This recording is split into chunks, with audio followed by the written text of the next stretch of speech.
Ang maganda kasi yung presentation ni Baligod kanina, nahanga nga ako kanina eh. Sabi niya, merong rules doon, binasa siya. Ang kailangan kasi pag mag-invite ka ng mga resource person, kailangan pirmado ng chairman of the committee, walang pirma.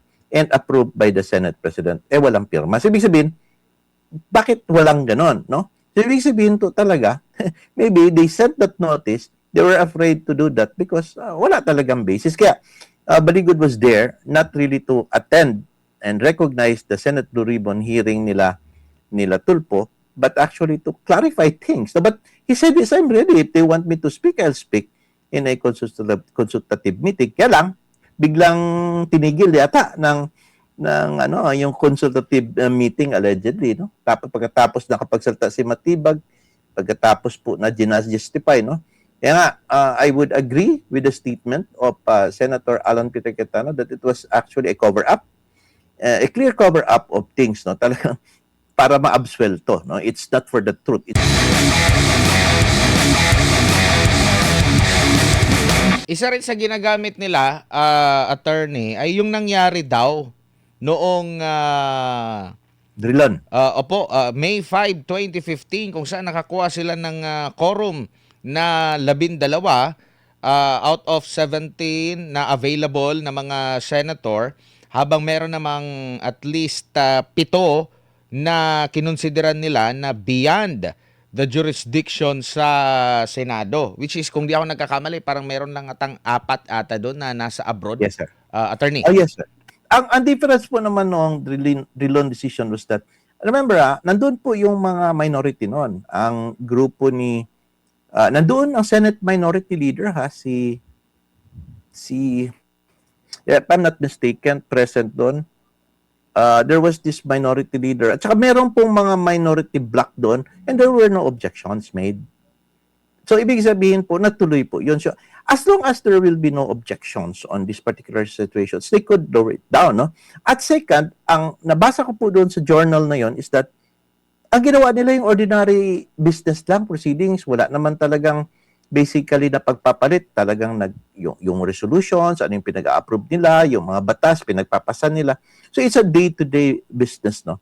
So, it's different talaga ang situation noong 2015. And besides, the minorities nga ay nandoon, and they did not submit any objections to the lowering down in order to constitute this what we call quorum. So, ibig sabihin, gusto talaga na tatakbo po yung proseso at saka yung business sa Senado. So, it's totally different po. It's totally different. Yung ang nakikita nyo po ba rito ay yung pag-i-elect lang po ba ng pro tempore ang illegal at hindi yung pagbabakante ng posisyon? I think everything is illegal, no? Including sa pro tempore, pati sa pagbakante. Kasi nga, they were not able to get the quorum. In order to declare it vacant, they should have 13. And wala po, no? So, everything po, no?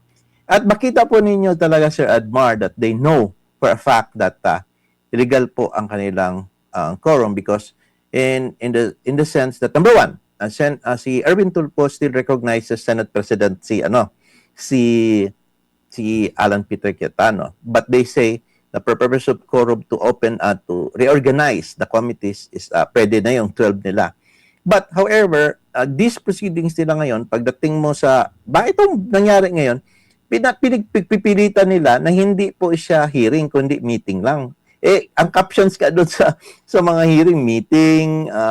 hearing, tapos Senate Blue Ribbon, tingnan mo naman yung kanilang Senate na Facebook, hearing daw.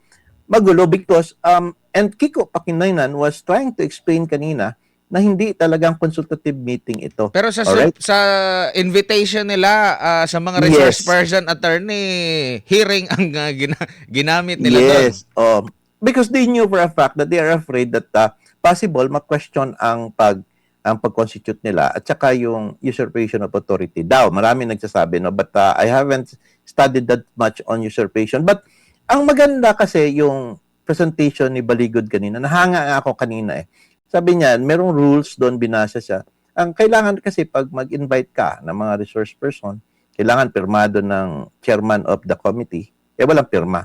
And approved by the Senate President, walang pirma. So, ibig sabihin, bakit walang ganon, no? So, ibig sabihin to talaga, maybe they sent that notice, They were afraid to do that because wala talagang basis. Kaya Baligod was there not really to attend and recognize the Senate Blue Ribbon hearing nila Tulfo, but actually to clarify things. So, but he said, yes, I'm ready. If they want me to speak, I'll speak in a consultative meeting. Kaya lang, biglang tinigil yata ng yung consultative meeting allegedly, no? Tapos pagkatapos nakapagsalita si Matibag, pagkatapos po na justify, no?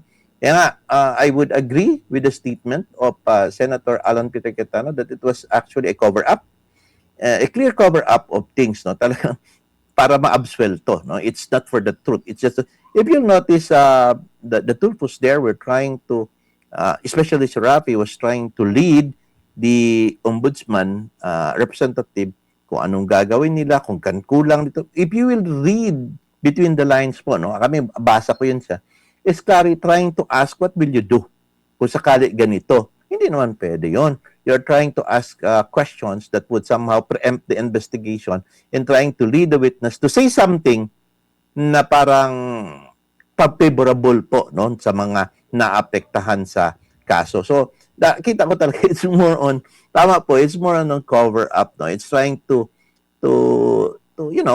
get away, no, para hindi sila skin alive with what the magnitude of the testimony or the statement of these 18 ex-soldiers. Like, ad hominem pa, kargadero, basurero, di ba? You just put them down, no? But the real truth is that they cannot even question the fact that talagang may maleta-maleta po na pera pong pinagdadala. As I said, at sabi rin niya at Senator Alan Peter Cayetano, the statement is there. Is that the whole truth? We do not know until such time that you will conduct clarificatory questions kung ikaw affected, then you may be able to find the truth na malamang is kanilang nalalaman is hearsay lang, no? But we were not there. They were not there. So they were not able to have that opportunity, no? Because they chose not to attend. Ang point kasi niyan is kailangan lang natin makinig, no? Although, marami po mga testimony doon ang 18 ex-soldiers that meron din silang direct personal knowledge. So which is really very, very important also na pwede pong maging basihan para talagang meron pong kaso pong plunder. May iba naman na parang narinig nila tapos dinala dito, hindi daw pumasok, etc. But that can be the subject of corroboration. Sabi nga ni Attorney Baligod, which is correct and I agree, na naggawa siya ng statement ng mga sinumpahang salaysay na yon is only to establish na meron na pong lead na to conduct investigation. And in other things na ma-unearth during the investigation, pwede naman siyang ilagay sa isang another affidavit, no? So, I think is that they are really afraid of what happened with the testimonies. And they should be afraid also with now nahuli si Curly Discaya and saying na, okay, labo-labo na ito, lalabas ko na rin lahat.